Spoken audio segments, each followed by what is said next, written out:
Hi, everyone.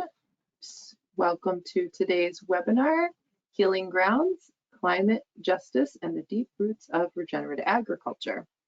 I am Jen Hawes, Partnership Manager here for Island Press, and I am pleased to host today's event.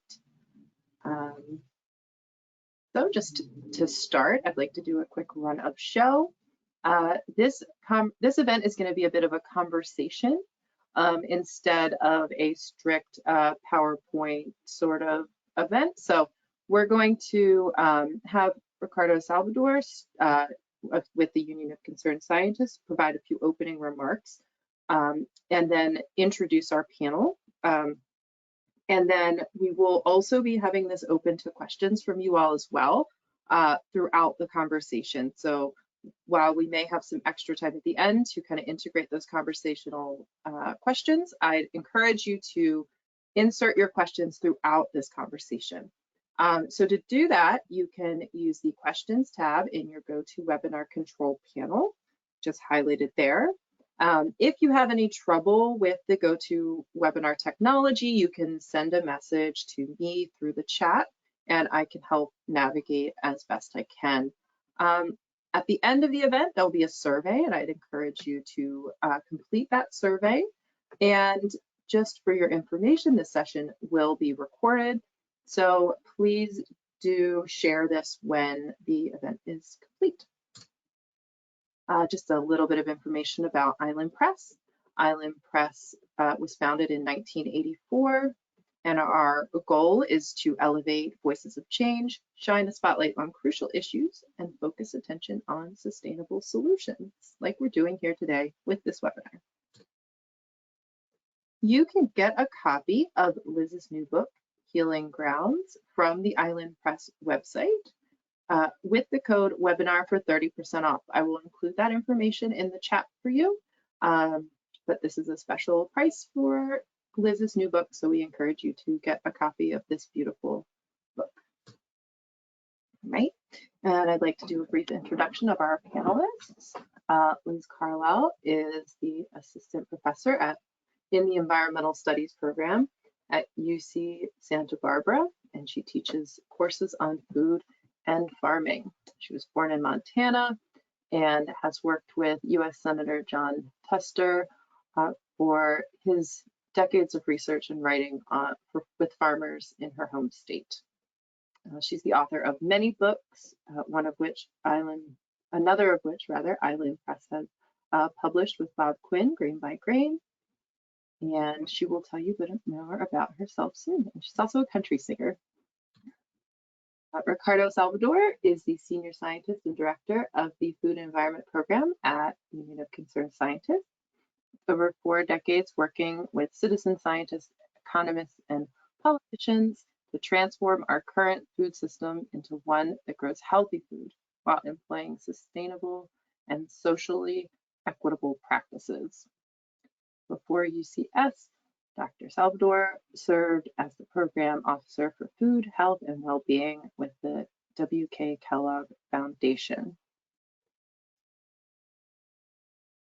A Guzman is a NSF and UC Chancellor postdoctoral fellow in the Department of Ecology and Evolutionary Biology at UC Irvine.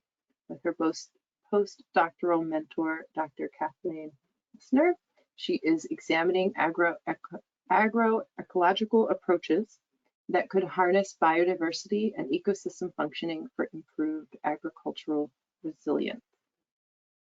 And we'll include their bios in the chat with more information. And with that, I would like to hand it over to Ricardo. Thank you very much, Jen. I appreciate that nice setup and the introduction of 2 fascinating people that we're going to be privileged to have a discussion with over the next hour. And I also want to welcome everyone that's joining us for this. And so that you know what the plan is, we're going to have a discussion with Liz and with Aide. And maybe about halfway through, we'll make sure that we involve all of you as well. after you hear enough about the content of the book and how these individuals came to be involved with the book. And so our plan is basically to have a free-flowing exchange of ideas between all of us by the time that we're done. So I want to begin by learning as much as I can about how each of you came to be involved with this project. And so, Liz, I want to begin with you. I am really intrigued by this two-word title, Healing Grounds. Could you tell us a little bit what needs to be healed and why? How did you come up with this title? Yes, thank you so much for that question, Ricardo, and thank you so much for moderating this conversation today. As I'm sure probably most of you out there know, Ricardo is someone that I deeply admire and look to for leadership in this field. So this is just a huge honor and pleasure for me to be in conversation with the both of you. And if you've taken a look at the book, or if you do, you'll know that Aide Guzman is also a person that I deeply look up to and look to for leadership in this field. So what an incredible privilege to be in conversation with you both. So the reason for the title Healing Grounds is both, I think, comes from a personal place for me, as well as from an intellectual place, as somebody who's been doing research and writing in this field of agroecology for the last 12 years. In terms of the personal part, my grandmother lost our family farm in the Dust Bowl. And she was someone that I always looked to as really a model of the kind of person I wanted to be. She passed a few years ago, but she was such a grounded, wise person. And it seemed to me that a lot of her wisdom came from her deep relationship with land. That was something that she just had from when she was born, growing up in that context. And I really wanted that for myself. I wanted to recover a relationship with land. And at the same time, she was really honest with me about the Dust Bowl and the experience as a young woman of, her livelihood just literally blowing away, her family's livelihood and their home and their whole community kind of disintegrating. And she knew, she acknowledged that it was because her father had overplowed that soil. That was the advice that he'd gotten from US government agents at that time. And that, she really instilled in me this sense that it's really important to take proper care of land if you want your community to have a good life. And so that's the kind of deep personal place that Healing Grounds comes from for me, is that desire to take care of land in a way that promotes this kind of collective flourishing of a community. And I think over time, I started asking questions about, well, why was my grandmother's family even on, this indigenous land in Western Nebraska anyway, recently arrived from Europe.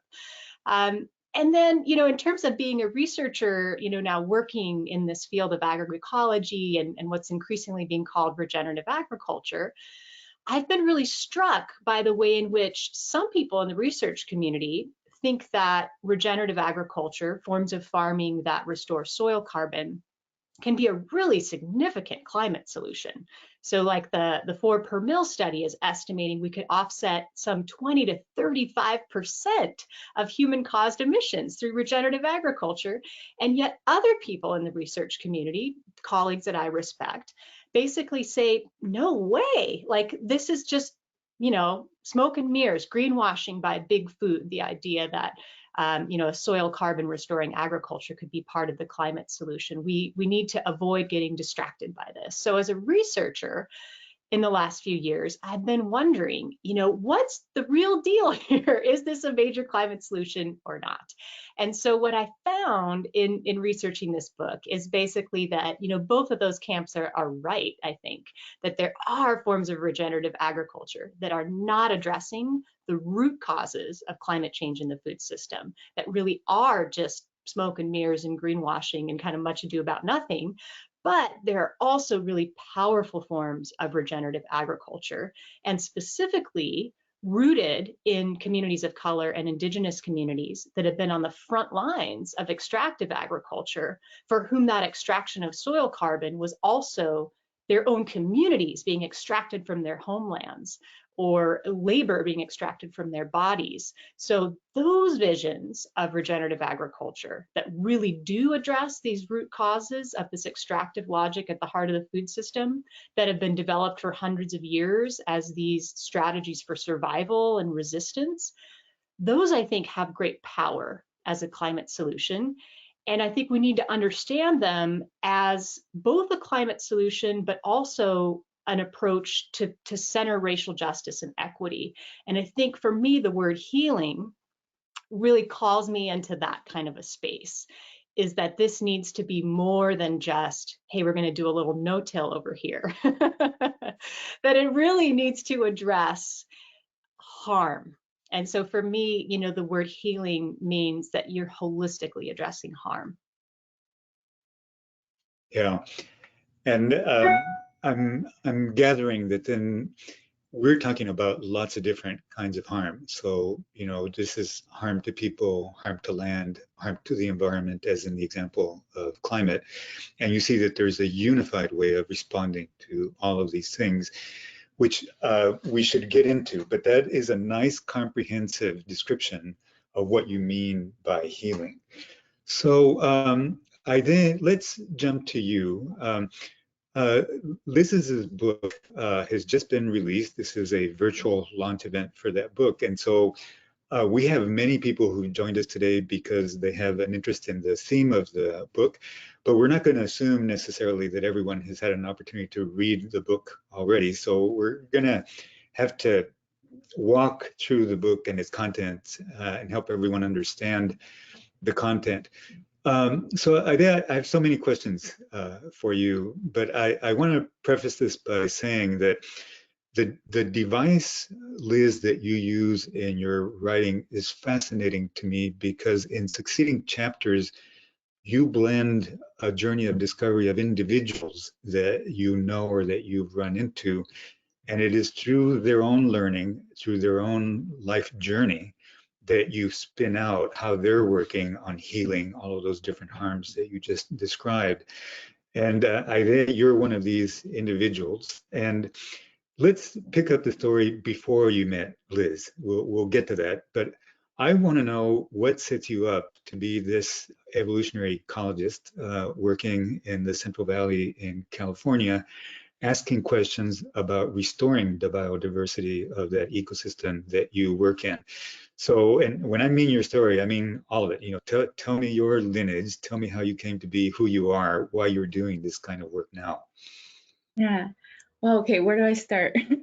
So I was gonna say, Liz, I really loved how you brought your grandma in into the personal.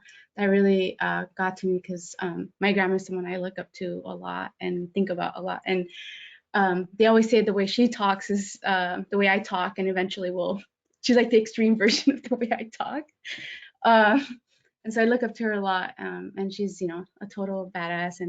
But yeah, for me, I guess I'll start with, you know, at one point I started to realize that like agriculture has this like dichotomy of the way it's been used, one as like a tool of oppressing, and then one as a tool of cultural empowerment. And I feel like my life has sort of like battled at these two realities and tried to find a way that we go towards the more positive place.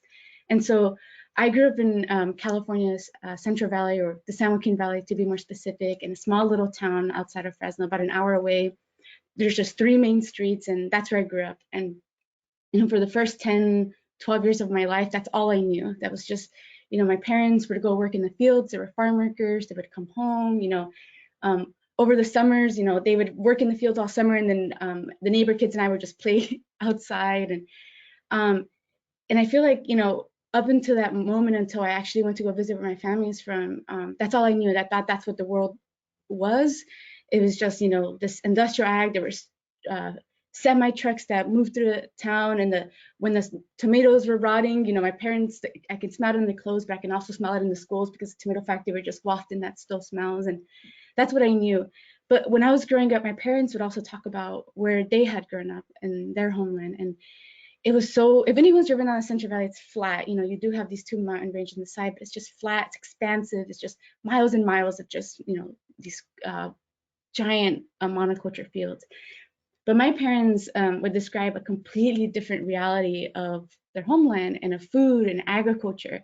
And as a kid, I was just like, I was just like, that could not be possible. Like, this place you're describing seems so magical. It's on this, mountainside or canyon side of in Mexico. And it wasn't until my parents were able to go back that we drove, 3 days and 3 nights, and we ended up arriving right when my family was harvesting. And so my family's from this small little town in Hidalgo, and they farmed and they farmed there for generations. And it's this tiny little town, and they farm on the top of this plateau, and then they live on this side. And we arrived, and there was my family, all the uncles and aunts of names who I'd just heard growing up. And then I see what they were harvesting, and it was, this beautiful corn, and we're eating food, and it just looks so different. And I think when I was younger, it just like hit, and it just like inside of me just like set this thing of just like trying to like figure out like why my family had left. And at a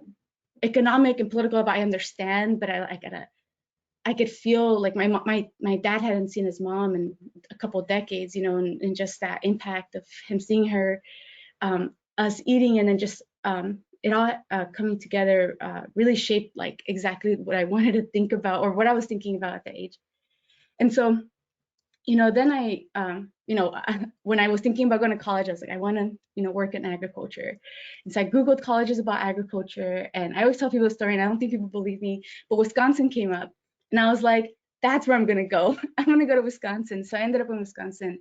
And at that point, I really didn't know what I wanted to work on or study. I was just kind of want to work on food and ag. And my first lecture in botany, professor put up this picture of these different colorful potatoes. And that's amazing. I was like, I didn't realize you could study this. And then it just reminded me of my family. And so, I ended up majoring in botany, and I ended up working on these different things. Ended up going to Peru and worked at the potato center and saw all these potatoes. And then I decided to go to grad school. And then when I got to grad school, I kept thinking about where I had grown up, and that was a big point where, when everyone thinks about the Central Valley, I think about it as, yes, this giant industrial agricultural landscape.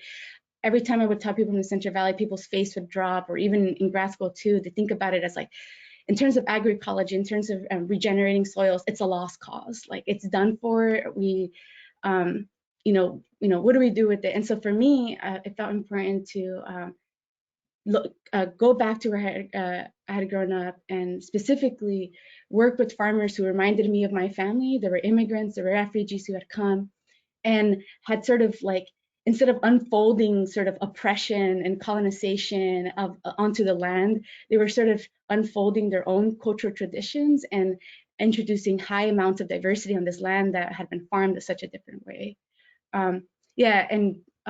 Most of my work has been there, looking at both biodiversity above and below ground, which I think the chapter gets into, right, Liz? Yeah.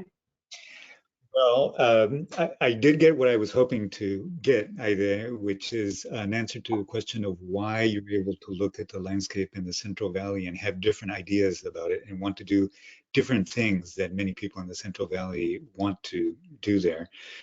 So, okay, now let's jump into how the two of you got to know each other, and then how the story of your particular chapter actually spins out and what we learn from that. So what I'm going to do is ask everyone to indulge me. Liz herself says something about the first time she saw Aide, not the first time she met her, but it's a very interesting passage, and we'll give you a flavor of how Liz approaches this. One of the first images I saw of Guzman on social media, posted by her then lab mates at UC Berkeley, featured the 5'2" scientist nonchalantly digging a soil pit while wearing a blazer and lace-up black boots, her dark brown hair pulled back in a ponytail, and her hoop earrings gleaming in the sun. Different contexts has become something of a trademark for Guzman, who pulled triple duty as her lab's lead graphic designer, resident stats whiz, and one of the main authors of the group's anti-racism statement. Now a postdoctoral fellow at UC Irvine, Guzman splits her time between interviewing farmers, sampling soils, and sequencing the genomes of tiny fungi. Quotation, Really, she's one of the most badass people I've ever met, says Guzman's former lab mate, Paige Stanley. Now, Paige worked with us for a summer here at the Union of Concerned Scientists, and let me tell you, when she describes you as a badass, it takes one to know one. So it's a very high compliment to get from Paige. So, Liz, let's come back to you. So you saw a picture of Aide on social media. Each one of the chapters in your book was so rich with learning, and I just have to confess and be transparent. I personally identify so much with Aide's personal journey and her story that I was just enthralled when I went through that particular chapter. So fill in the gap for us. How did you actually personally meet Aide? What drew you from seeing that picture on social media to her? Because it turns out that many of the central themes of your book are embodied fully in Aide's story and the research that she's doing. Yeah, so we were actually both graduate students at Berkeley. I was in a different program. I was in the geography program, and Aide was in environmental science policy and management. But when Aide arrived on campus, she had a huge impact immediately. So many people I knew were like, you need to hear about this person's work, and you need to hear about it directly from her, because not only is the work really powerful, but she is an extraordinary ambassador for agroecology. And so it was actually, Aide and I have a friend and colleague in common, Maiwa Montenegro, who also graduated from Berkeley ESPM.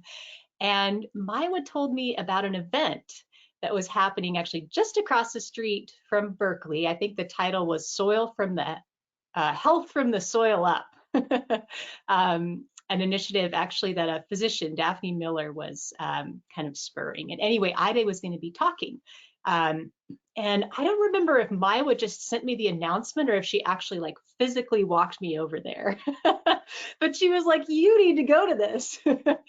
And Aide got up and she started talking about arbuscular mycorrhizal fungi, and just like so connected to these fungi. Like nobody ever got me so excited about fungi.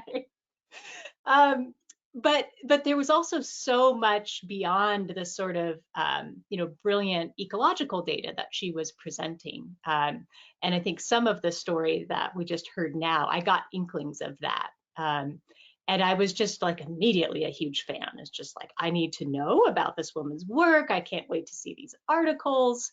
And so it was just incredible to actually have that time when I was working on this book to speak with Aide at length about her work, her future work, how it all fits into this vision that she has for the future of agriculture.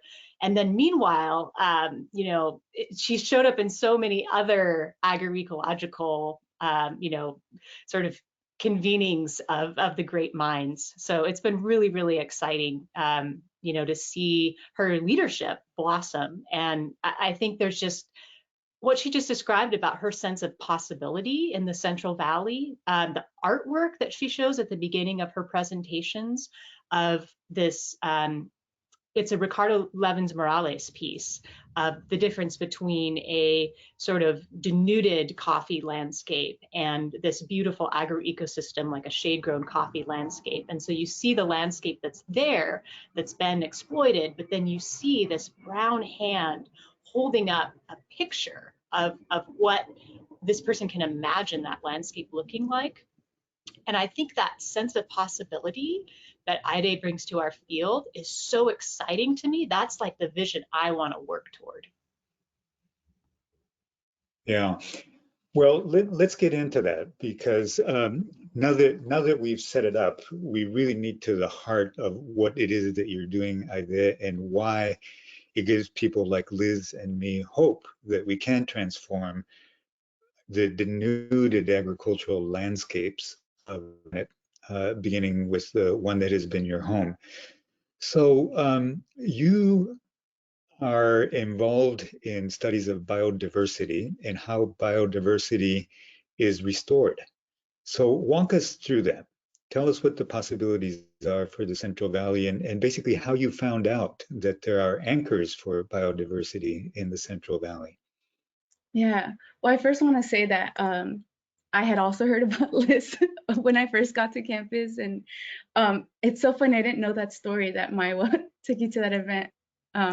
Yeah, when Liz reached out about talking, I was just like, oh, I'd love to talk to Liz. Like, this sounds like a lot of fun. So I didn't know that story, so it's great to hear. But yeah, yeah. So I work a lot on biodiversity, and actually, it's one of the reasons why with my main PhD advisor, Claire Kremen, the reason why I sought her out when I was thinking about grad school.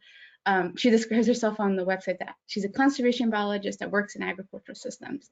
And I thought that was awesome. I had worked on plant breeding and genetics, plant pollinator interactions before I'd come, and I was like, this seems really cool, like thinking about bolstering biodiversity on farms. And so that's one of the reasons why I was really attracted to go and work with Claire Kremen. And so with my own work, I was curious about, okay, so here we have the Central Valley, and, you know, as I said, everyone thinks about it as sort of this lost cause, you know, this agricultural powerhouse, but it's a lost cause. And so I was curious, you know, what are those like possibilities for biodiversity? And having grown up there, I was aware, but not fully of what I feel like I came to be aware of until I was in grad school, that there are these small farms, and there was a lot of Hmong farmers who are refugees from the highlands of Vietnam, Laos, and they came as refugees after the Vietnam War, and they had come, and I actually had programs where I would interact with Hmong students as well when I was growing up. And then I went to Wisconsin. There's also Hmong farmers there, so I knew there was these group of farmers in Fresno, so I was interested in that. And then also I knew that there had been some farm workers like my parents who had then gotten some land to farm on.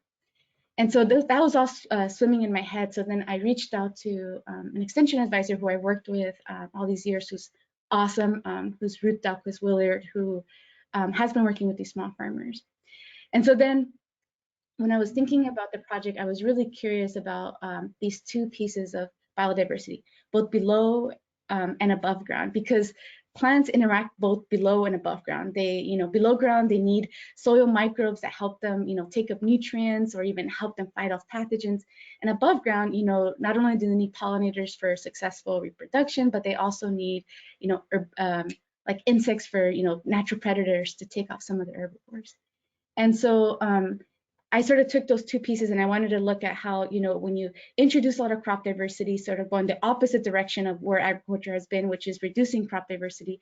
You introduce crop diversity, and I'm talking about 50 to 100 different crops over time and space on like 5 to 25 acres. So a lot of crop diversity on a small piece of land. And so I was curious, sort of, if you go that opposite direction, what happens below and above ground? So I went in with thinking, people asked me like, what did I think? I kind of didn't know, because there weren't a lot of studies, first of all, in terms of thinking about when you go the opposite direction of sort of increasing crop diversity, especially below ground. So yeah, so my work has mostly focused on arbuscular mycorrhiza fungi, which I guess Liz was excited when I talked about it, and they're really cool. I can get more into it, but people sort of tout them as like these symbiotic fungi that are going to be super helpful for building up soil health. So I was like, okay, so what happens, you know? And then above ground, I was really curious about specifically specialist bees, which depend on a specific crop. And yeah, and so then above ground, specific for the bees, you know, I thought maybe because we increase the amount of crop, a number of crops, then for the specialist bees, we might not be able to find they might not be able to find their specialized food source, and then maybe they don't like these really crop diverse farms. But then I found the opposite. And then below ground, I was like, well, maybe if you've gone, you know, 100 years of just monocultures, and all these group of symbiotic fungi are gone, and it's just, you can't really bring it back. And then I found the opposite, where like increasing crop diversity doubles their presence. Yeah, and it's been really great, especially not only for that, but also to provide some evidence that these small farms, even if they're just less than 1% of the landscape, they're sort of providing these hot spots of biodiversity in this monocultural landscape of agriculture. Yeah, those are fascinating observations, and folks that are hearing this for the first time can see why those of us that read this chapter derive a lot of hope from learning of the possibility that we can restore the health of ecosystems through biodiversity, and that that's not theoretical, that we have a scientist that has observed the power of even small volumes of biodiversity. So if we could extend that, we can only imagine the restorative power of biodiversity in general. Okay, so that's a very nice overview, hopefully enough of a teaser that many folks who've not had the opportunity to read this book, and remember, this is just one of the chapters of this book, we'll pick it up and learn. So Liz, let's come back to you. So I learned a great deal from this book, not just in terms of the direct subject matter which you relayed to your readers, but also because of the way that you approach this. And there are two aspects of this. I'll name them, and then let's take each of them in turn. One is that this is very much a narrative approach. We hear through the experiences of people that you feature in each one of the chapters about the central learning that an ancestral tradition may yet transmit to inform future agricultural practices. But then the other thing that fascinates me is your own role. I mean, you're the active agent here, identifying these folks, identifying these stories, making them come alive for us. But you're also very consciously placing yourself in the background and featuring the people that are transmitting these lessons. Many of them, as I said in the opening, discovering these things, rediscovering features of their ancestry themselves. So I'm fascinated about those two aspects of the book. So could you tell us a little bit about how you came to both of these approaches? Was that your purpose from the very beginning, or was that something that you discovered that would best serve your purposes? Yeah, I have just always loved stories. I've always, and maybe this starts with my grandmother too, to sit one-on-one with someone and to hear them tell their story of their relationship with land and their work with land. I've just always been so captivated by that. And I've always really loved the art of narrative. That's an art and a craft that I've always been really compelled by, trying to learn myself. And it's something that when I experience it, I learn a lot, and I also feel and I learn at the same time. And for me, that combination is really powerful. And I'm also, although I have studied science, I'm very much a humanist at heart, in the sense that the questions that I think most compel me are questions like, why am I here? What am I here to do? What is the purpose of my life? Those are questions that I come back to again and again. And I think it's probably why I have a job that's focused mostly on undergraduate teaching, because I really love being in conversation with young adults who are asking these questions and finding answers to these questions. I never get tired of those kinds of conversations. And so that kind of like sitting one-on-one with somebody who's talking to me about their relationship with land in that register about how it informs their sense of the human condition and what life is all about. And I do think in particular, as I'm thinking about the undergraduates that I work with, as they are grappling with climate change, as they are grappling with racial justice, and they are thinking about the purpose of their own lives. The stories of the 4 women who are featured in this book, to me, they're the best thing I think I can offer to my students in this moment in history, as they are looking for that lighthouse, for that point of guidance, and for a model that can help them think about what they want to do with their own lives.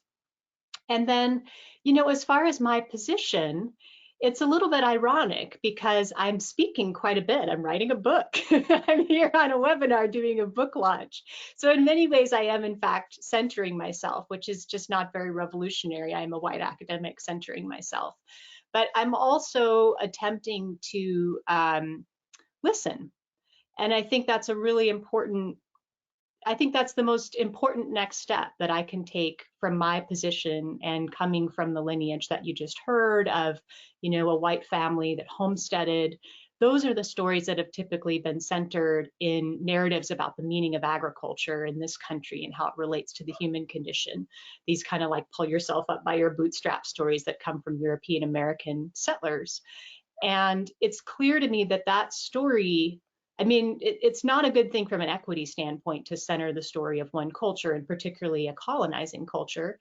It's also just a completely inadequate story from the standpoint of the work that needs to be done right now and the analysis that is necessary in order to tackle the roots of this climate problem that we have with the food system and this equity problem that we have with the food system. And so this book was an opportunity for me to listen deeply to people whose perspectives on what regenerative agriculture needs to be comes from a different lineage than my own, and from lineages that I think are more powerful in this sense of frontline communities, this concept that comes from environmental justice, that those on the front lines of environmental harms are precisely those who are best positioned to design the solutions to those environmental harms.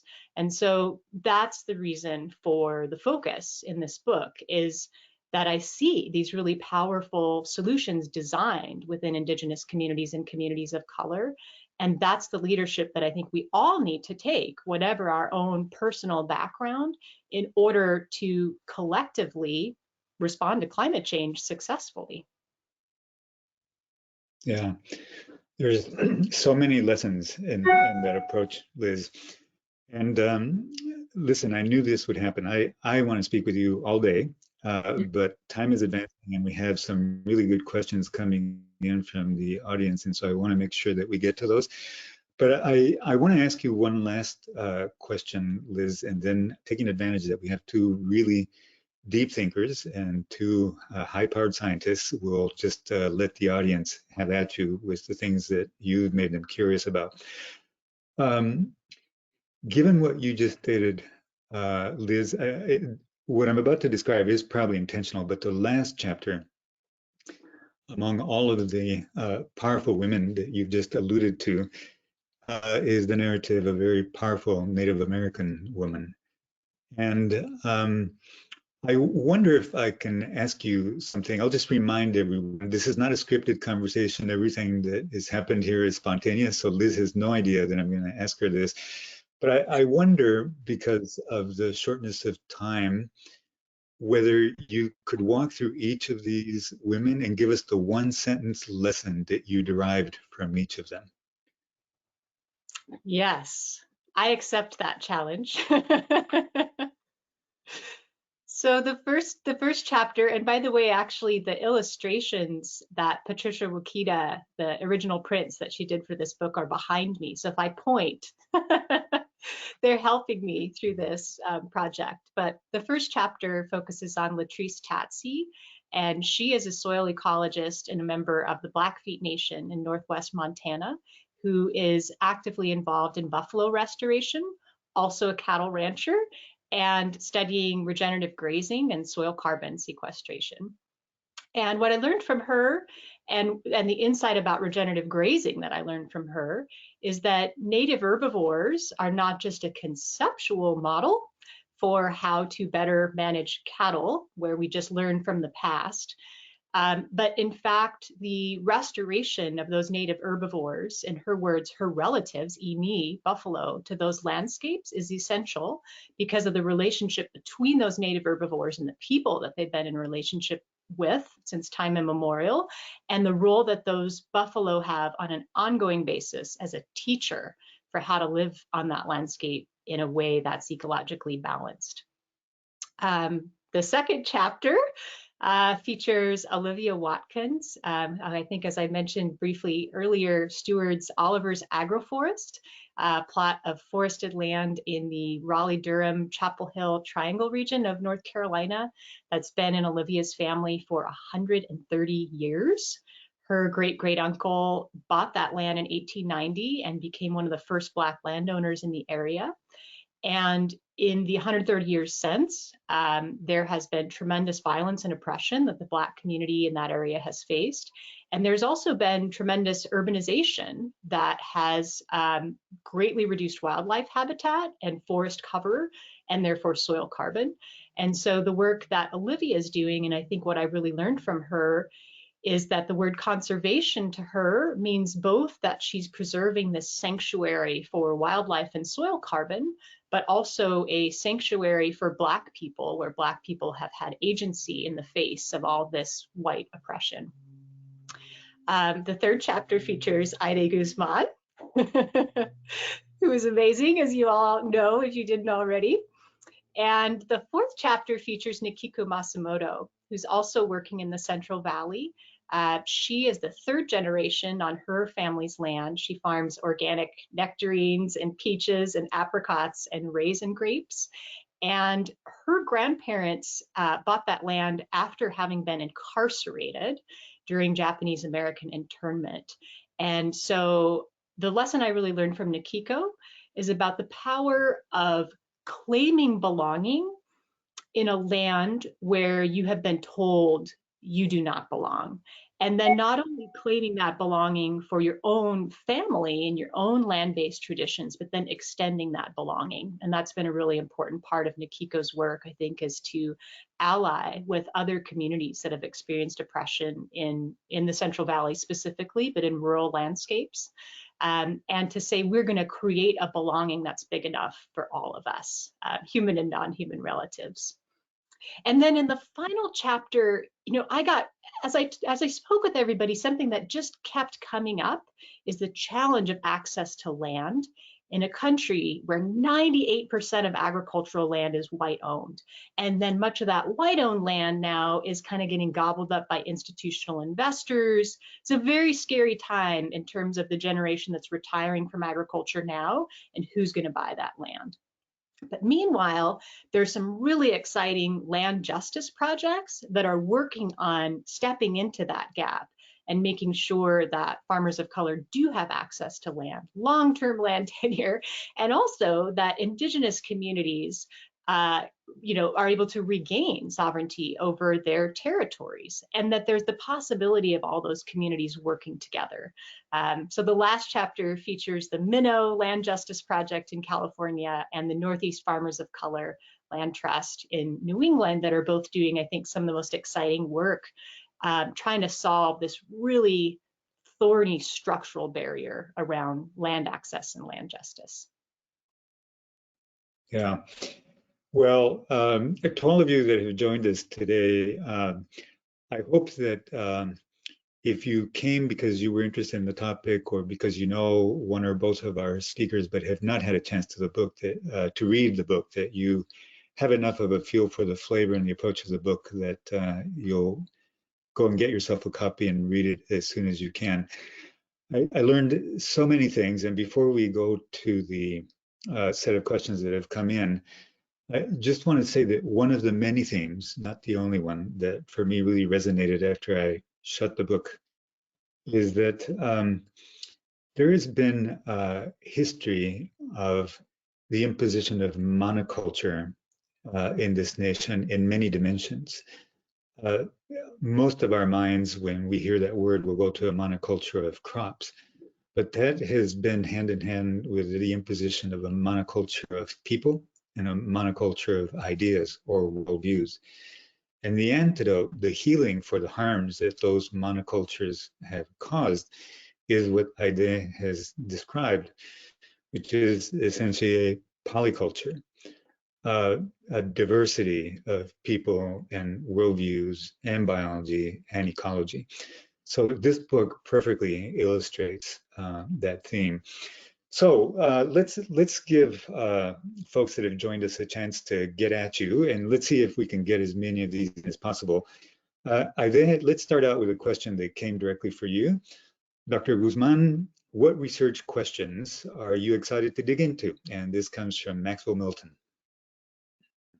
Okay, that's a great question. So as I was finishing up my dissertation, I always tell people that for the work I do, I just count a lot of things. I count a lot of things below ground, like how many AMF are there. Even if I extract DNA at the end of the day, I just end up counting.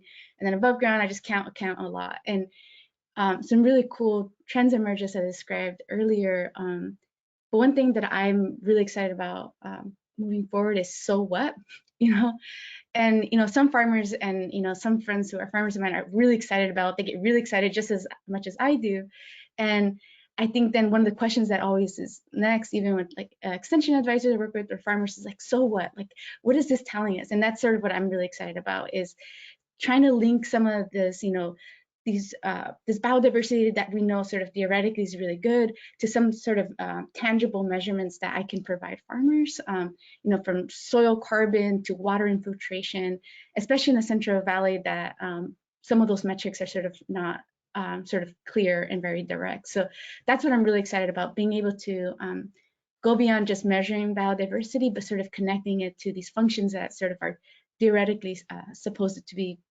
really strongly linked. So yeah, so that's what I'm working on, and for my postdoc, trying to link that a bit further, especially in the face of increasing droughts in the Central Valley. Yeah. Wow, Aide. May you be successful with that much needed knowledge. We'll see. Okay, Liz, Case Wheatley is pitching you a fastball. Get ready for this.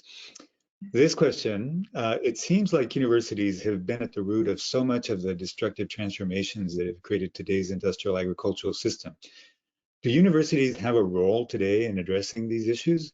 And if so, how can they do this in a way that is responsive to the needs of local communities and not just grant review committees?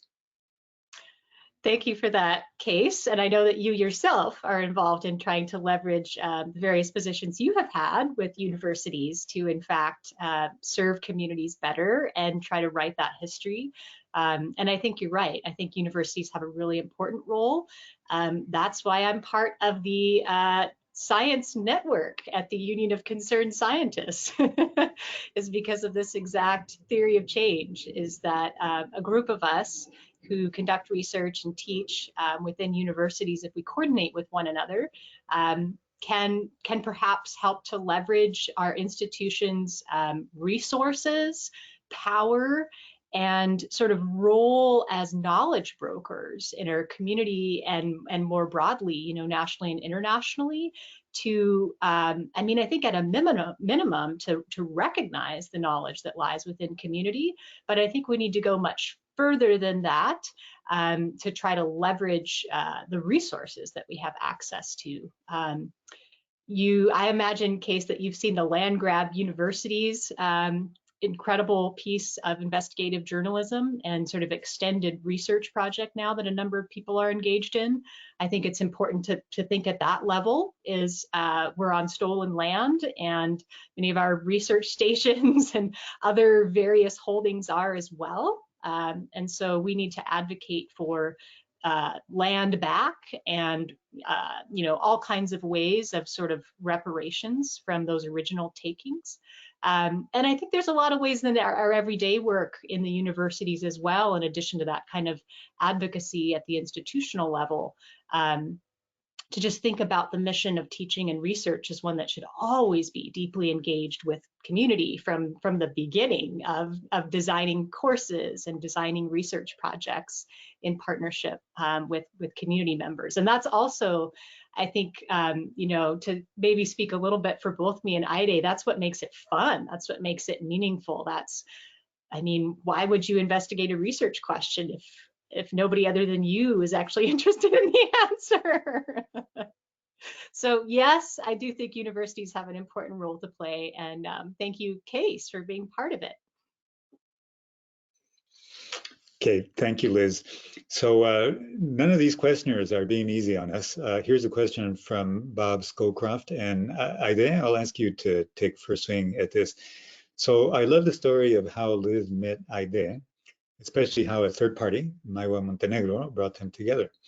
However, we need larger strategic scientific forums for agroecology researchers to meet each other. Is there such a national academy for such agroecological systems exchanges? What have you experienced, Ide, or what can you tell us? Well, I think they're speaking to my dream of having something like that. I feel like during my PhD, and then this is way more on a personal level, I've I've been on a journey to try to find researchers who, for me personally, share a similar background, come from sort of agrarian roots to then doing agroecology research.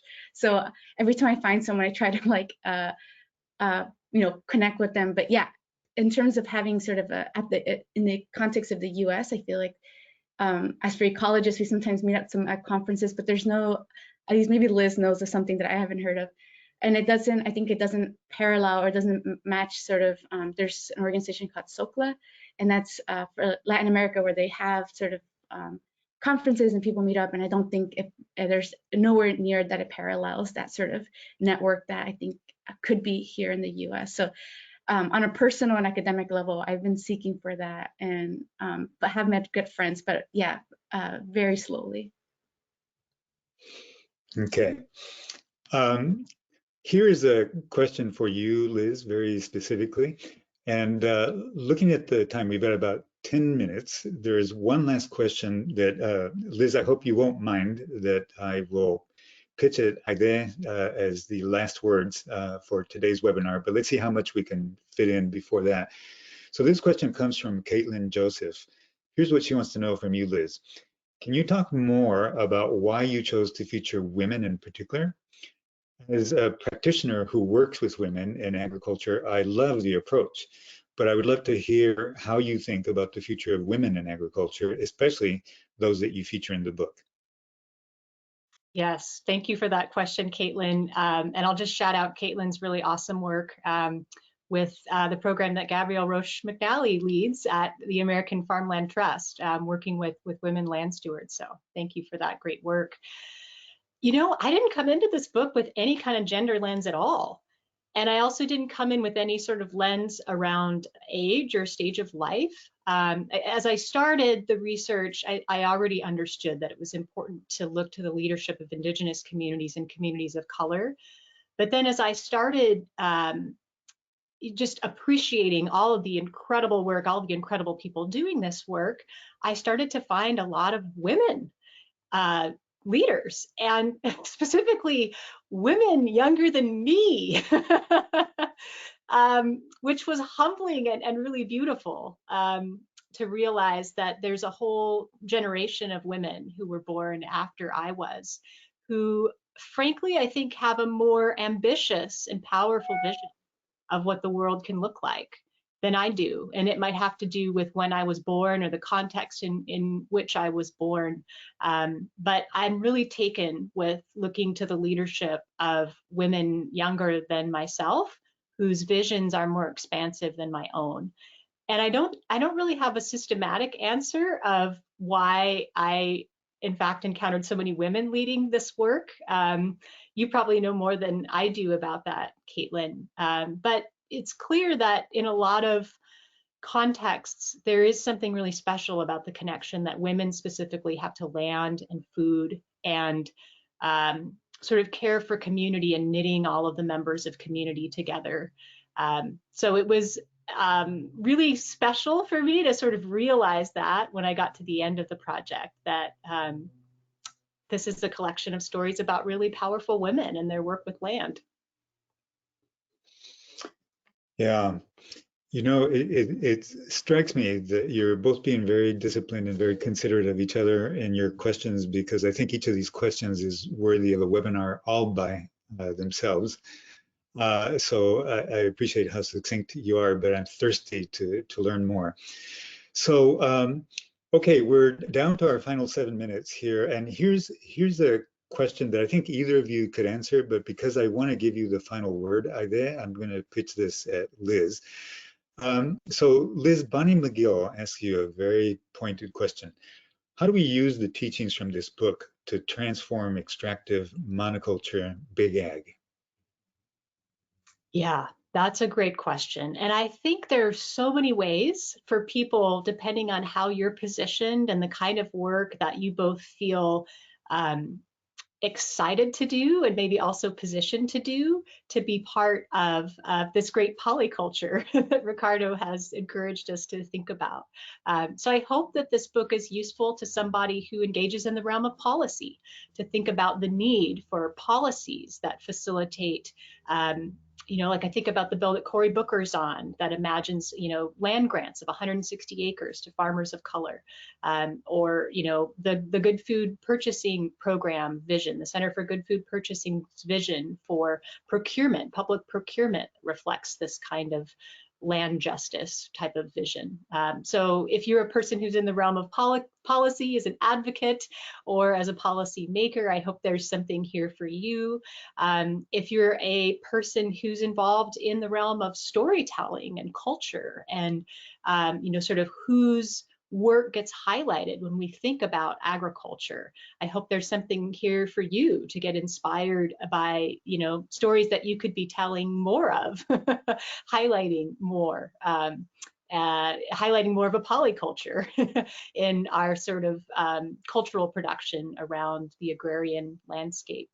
And I think primarily who I was thinking of, honestly, were the students that I work with at UC Santa Barbara, undergraduates who are thinking about the trajectories of their own lives and the purpose at the center of the work that they want to do. And so I hope that the models of these women are helpful as, you know, young people are thinking about the work they want to do. And so many of the young people I talk to, they want to address climate change and they want to address racial justice.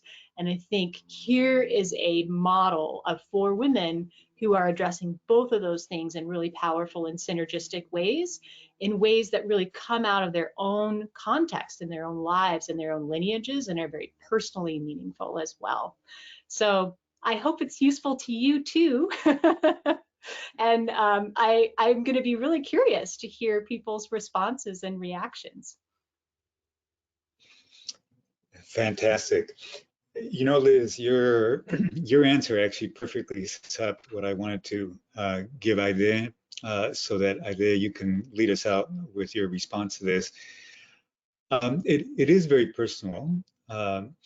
It has to do with something that Liz mentioned, and that is that as she set out to do this book, she kept running into powerful women who were leaders in this work, and particularly women younger than she is. So you're one of these individuals, and as I put this together with the personal story that you shared, both of you shared how influential your grandmothers were in some of your early thinking about this topic, your abuelita. And is your abuelita still living? Yep. Yeah. Kicking. She's, yeah, fighting. Yeah. So you're a freshly minted PhD. You've been featured in a book by a major author in our field. You're researching what I see as vanguard questions that are likely the pathway for us to restore the damages that extractive monoculture agriculture has caused. How does it make you feel? Do you feel like you're up against impossible odds? Are you optimistic about the work that's ahead of you on the horizon? Tell us at this early stage in your career what being featured in a book like this and reflecting on the knowledge that you're helping to generate means to you. Wow, that is such a big question or set of questions. I guess, yeah, where do I start? So one piece of it that when Liz was talking and where she ended up like what she hopes people get out of the book is like this personal piece, and that would have been my answer in terms of thinking about the book as well. I going through college, I feel like in grad school and researching, there's this when I present at like ecological conferences or it's all about the science, right? And there's so much of me throughout my PhD journey that I just wanted to always bring in that, like, it was so deeply personally motivated. And that people part, that personal part, that community part is, I feel like it has been missing in terms of thinking about this reimagining of agricultural landscapes. There's been such a focus on making these systems incredibly efficient, right? And that has made, has transformed landscapes to be like, okay, we're going to produce this one crop over and over, and it's going to have these huge yields. And it's erased the whole personal, the whole community aspect of it that, you know, comes to this piece of racial justice, of Indigenous food sovereignty, of land sovereignty, all these pieces. And I guess going back to, for me, when I was first talking to Liz about this, it was right at the beginning of the pandemic. And for me, it was also so nice to be able to sit with someone and just talk about that personal piece of like, and really lean into it really hard, because I feel like when I was like starting on this journey, I felt like I didn't have anyone listening to that part fully. And I felt like I had to be this incredible scientist and publish in these top journals. And that personal piece, I feel like, was gone. And I feel like I wanted to see people that the questions I was asking were deeply motivated by that personal. And I always tell people that, you know, your science is deeply influenced by the people you work with and who you are. And there's a lot of bias. There's no objectivity in science. And so I guess what it means to me, I guess one of the dreams I've had is that if there's just a little brown girl from the Central Valley who says that they can love insects and doesn't have to run away from the fields, that's a win for me. And I guess I'm hoping that, like, you know, I haven't fully figured it out yet. You know, I always say I'm a positive cynicist, you know, where I'm really angry and upset about things, but I think there's no solution in being negative about it. And so I try to really lean into the positivity, the joy, and the resilience that can come from changing agriculture. And time has shown it through different social movements around ag. It's about that joy and resilience that pushes us forward. And so I guess what it means to me is just, you know, going back to that little girl, and maybe to Liz's students, that like, I haven't figured it out fully, but if they can just see that they can bring in their personal and they can bring themselves to science, then that's a win for me. Yeah. What beautiful pearls of wisdom to bring us to a close today. Liz, we've been blessed by spending time with both of you. Thank you very much for sharing your knowledge with us and inspiring us. And everyone who joined us, thank you very much. And please, if you haven't gotten a hold of this book, run out and get it and spend some very enjoyable hours learning from the people on your screen. Thank you for coming today. Thank you all. Please fill out your survey as we exit. And thank you so much for our panelists. We'll send the recording soon.